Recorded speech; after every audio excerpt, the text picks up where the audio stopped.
Ang Pasig River ang nagkokonekta sa Laguna Bay papuntang Manila Bay at ito ay may sukat na 25 kilometers at may laki na nag-average ng 91 meters.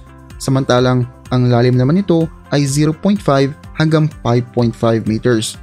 Ang average na lalim nito ay may sukat na 1.3 meters at ang lokasyon ng Guadalupe at C6 Bridge ay may lalim na 4.5 meters. Ang Pasig River ay dinaraanan ang 5 bayan: Taguig, Pasig, Makati, Mandaluyong at Manila. Pati na rin ang munisipalidad ng Taytay. Samantalang ang ilog naman ay mayroong 4 major tributaries o yung sanga ng ilog. Ito ay ang Marikina, Pateros Taguig, Nawindan at San Juan, at ang 43 minor tributaries naman ito ay kadalasan nasa Manila matatagpuan.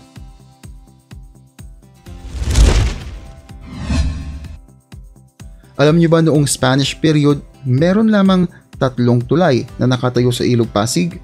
Ito ay ang Puente Grande o Puente de España na siyang kumukonekta sa Intramuros at Binondo, Puente de Colgante, isang hanging bridge na nagkokonekta sa baybayin sa Timog at Quiapo, at Puente de Ayala na nagkokonekta sa San Miguel at Ermita. Sa ngayon, meron ng 16 na tulay na nakatayo sa Pasig River.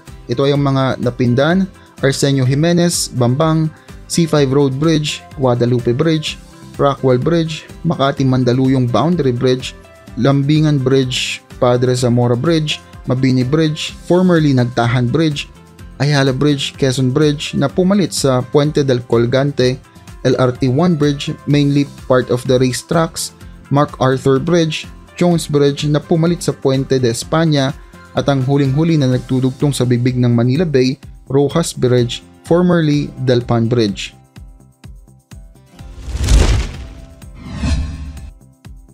Ang kantang Mutya ng Pasig ay kinumpos ni Nicanor Abelardo at ang lyrics naman ay mula kay Deogracias Rosario. Si Abelardo ay na-inspire na gumawa ng kanta matapos ang isang carnival sa Pasig noong 1926. Napagdesisyonan niya na gamitin ang isang lumang style na tinatawag na kumintang. Isang pelikula rin ang nirelease ng may parehong titulo noong 1950 na siya naman dinalek ng kanyang pinsan na si Richard Abelardo. Ang salitang taga-ilog ay tumutukoy sa mga taong nakatira malapit sa ilog, mga Pilipino nakatira malapit sa Ilog Pasig. Mas nakilala ang mga ito sa tawag na Tagalog.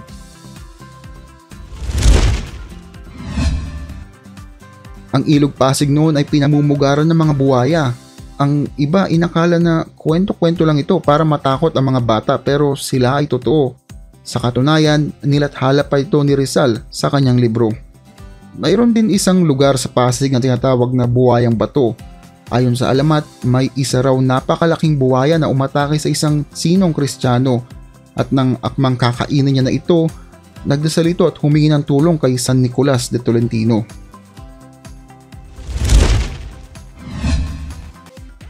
Ang bantog na bahay na malapit sa Pasig River, syempre, walang iba kundi ang Malacañang Palace.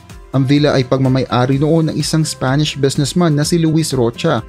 Ang villa na ito ay naging summer residence ng Governor General of the Philippines at naging opisyal niyang tirahan noong matapos ang isang lindol noong 1863 na siyang sumira sa Palacio del Gobernador sa Intramuros. Matapos ang Second World War, ang populasyon ng Maynila ay lumobo at nagsimula na ang konstruksyon ng mga iba't ibang struktura malapit sa Ilog Pasig. Dito nagsimula ang kontaminasyon. Wala rin mga economic activities noon, walang maintenance, walang seguridad. Dahil na din sa maraming isdang Ilog Pasig, maraming mga informal settlers o yung mga squatter ang tumira malapit dito. Habang ang mga malalaking factories naman ay diretso sa Ilog Pasig ang kanilang mga dumi. Ang paglago ng industriya ang isa sa naging malaking faktor sa pagkakapolyut ng Ilog Pasig. Noon, hindi ito pinapansin ng mga tao kasi nga naman hindi pa nila nararamdaman. Ang iba dito na rin nagtatapon ng kanilang mga basura. Noong 1930, ang mga dumadayo mula sa Laguna de Bay ay paunti ng paunti hanggang sa nakita na nga nila na marumi ang Pasig River. 30 taon matapos nito, huminto na rin ang mga maliliit na bangka na naglalayag dito at hindi na rin naglalaba ang mga tao sa Pasig River. Noong 1970, dito na nagsimula bumaho ang Pasig River. Isang dekada matapos nito, ang pangingisda ay hininto na dahil na din sa polusyon na dala ng Pasig River na baka ang mga isdang ito ang maging dahilan ng kanilang pagkakasawi. 1990, idineklara na biological dead ang ilog.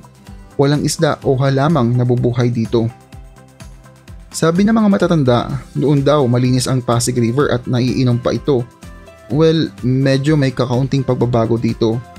Oo, ang Pasig River ay medyo malinis pero hindi talagang malinis na malinis kasi ang dumi at mga lumot noon ay inaanod din papunta sa dagat. At isa pa, ang ilog noon ay labahan at paliguan din. Noon, bago mainom ang tubig sa ilog Pasig, nilalagyan ito ng mga molasses bago ibenta.